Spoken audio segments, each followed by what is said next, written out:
Hi అండి, నమస్తే. Welcome to my channel. ఈరోజు నోరూరించే గోంగూర పచ్చి రొయ్యలు కర్రీ ఎలా చేయాలో చూద్దామండి. చాలా అంటే చాలా టేస్టీగా ఉంటుంది.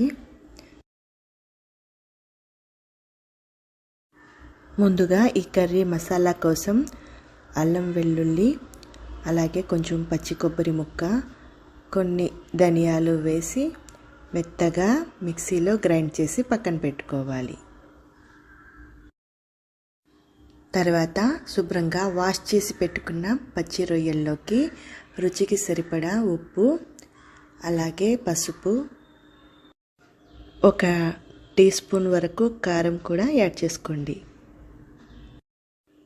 తర్వాత సన్నగా తరిగి పెట్టుకున్న ఉల్లిపాయ ముక్కలు, 2 పచ్చిమిరపకాయలు బారుగా చీల్చుకొని వేసుకోండి. ఉల్లిబొందు ఉంటుంది కదండి, అవి కూడా సన్నగా తరిగి యాడ్ చేసుకోండి. కొంచెం కొత్తిమీరను కూడా వేసి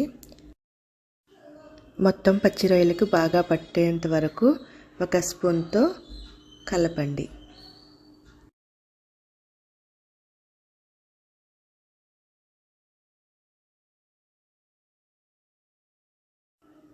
బాగా కలుపుకున్నాక మనం రెడీ చేసి పెట్టుకున్నాం కదండి మసాలా పేస్ట్, అది కూడా ఇందులోకి యాడ్ చేసి ఒక 15 మినిట్స్ వరకు మూత పెట్టి పక్కన పెట్టేసుకోండి.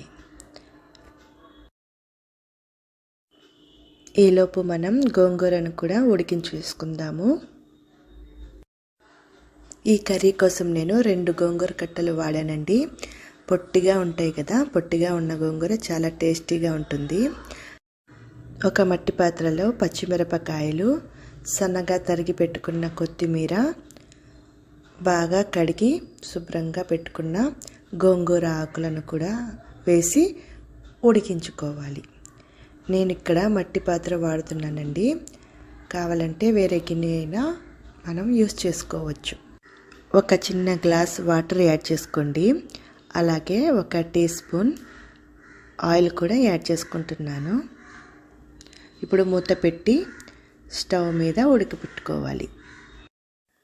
మట్టి పాత్రలో అయితే గోంగూర బాగా ఉడుకుతుందండి, అలాగే మనం మెదుపుకునేటప్పుడు కూడా చక్కగా మెదుగుతుంది. ఇప్పుడు గోంగూరకి సరిపడా ఉప్పు మనం యాడ్ చేసుకోవాలండి. ఆల్రెడీ రొయ్యల్లో కూడా మనం ఉప్పు యాడ్ చేసాం కదా, కాబట్టి గోంగూరకి సరిపడేంత మాత్రమే ఇందులో యాడ్ చేసుకోండి. తర్వాత కారం కూడా అంతేనండి, గోంగూరకి సరిపడా యాడ్ చేసుకొని బాగా కలుపుకొని ఇంకొంచెం సేపు ఉడకనివ్వాలి. ఒక 10 నిమిషాల వరకు లో ఫ్లేమ్లో బాగా ఉడకనివ్వాలండి. ఉడికిన తర్వాత వేడిగా ఉన్నప్పుడే పప్పు గుత్తెతో చక్కగా మెదుపుకోవాలి. మిక్సీ పడితే మరీ మెత్తగా అయిపోతుందండి. మనం పప్పు గుత్తితో మెదుపుకుంటే చక్కగా చాలా టేస్టీగా వస్తుందండి. చూసారు కదా, నేను చెప్పిన విధంగా ఇలా గోంగూరను అయితే రెడీ చేసి పక్కన పెట్టుకోవాలండి ఒక గిన్నెలోకి తీసి.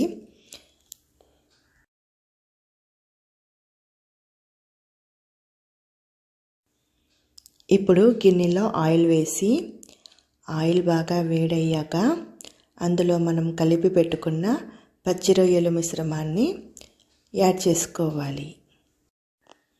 ఇక్కడ కూడా నేను తిరిగి మట్టి పాత్రనే వాడుతున్నానండి.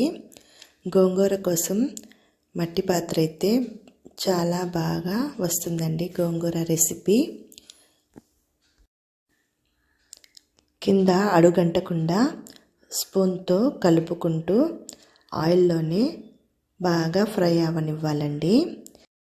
స్టవ్ లో ఫ్లేమ్లో పెట్టి మూత పెట్టి కాసేపు ఉడకనివ్వండి.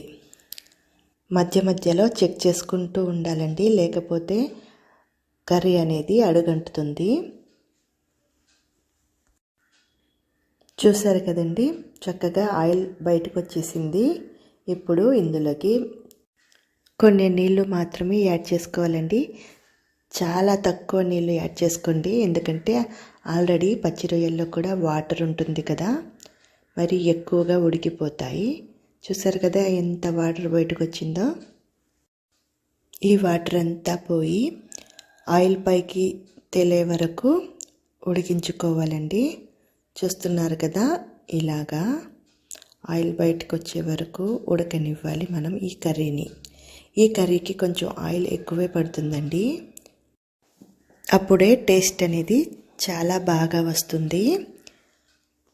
ఈ స్టేజ్లో మనం ఉడికించి మెదుపుకొని పక్కన పెట్టుకున్నాం కదండి గోంగూర, ఇందులోకి యాడ్ చేసేసుకోండి.